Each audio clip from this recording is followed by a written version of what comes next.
One by one, rescue crews removed their hats as a sign of respect as they remove a body from the site of the Algo Mall collapse. The news devastated residents as they got word. Many have watched the scene for days, filled with hope, praying for a different outcome. And it's a heart-wrenching situation.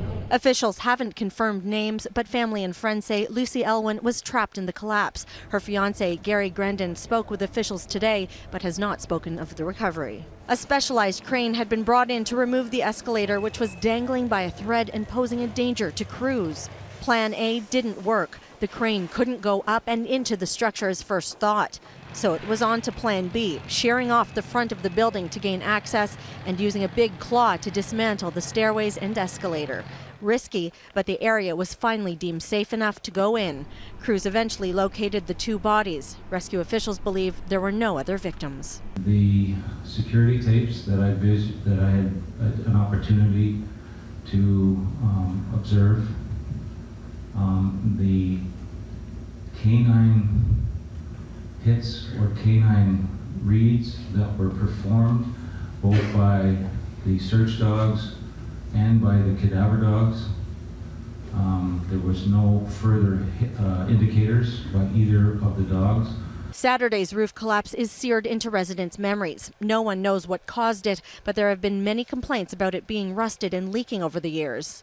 Sad just to see what, it's hard to believe that I was in there, you know.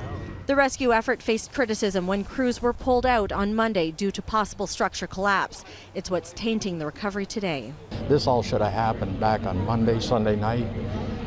You know, who's to say that if they would have done so or brought all this heavy equipment in at that point in time, that maybe that person would still be alive. It's been a very difficult situation. We've had the best of the best in town here, and I know that's difficult for some people to accept given some of the things that have occurred. But I assure you there was never any intention of that Hussar team to leave this community without finishing this job. Even strangers are giving their sympathies. This family drove 2 hours from Sudbury to bring flowers and cards. It's a very, very sad day for a lot of people.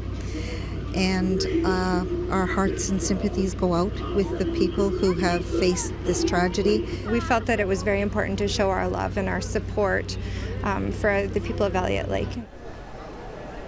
And a short time ago, Premier Dalton McGuinty was here with the people of Elliot Lake, speaking to them, expressing his condolences. He also said that officials will be reviewing their response to this tragedy and learning from any lessons to be had. Now tomorrow, he says he will be spending the day with Mayor Rick Hamilton to try and figure out what's next for the people of Elliot Lake. Anne? All right, from Elliot Lake tonight, Global's Jennifer Palisoc. Thank you, Jen.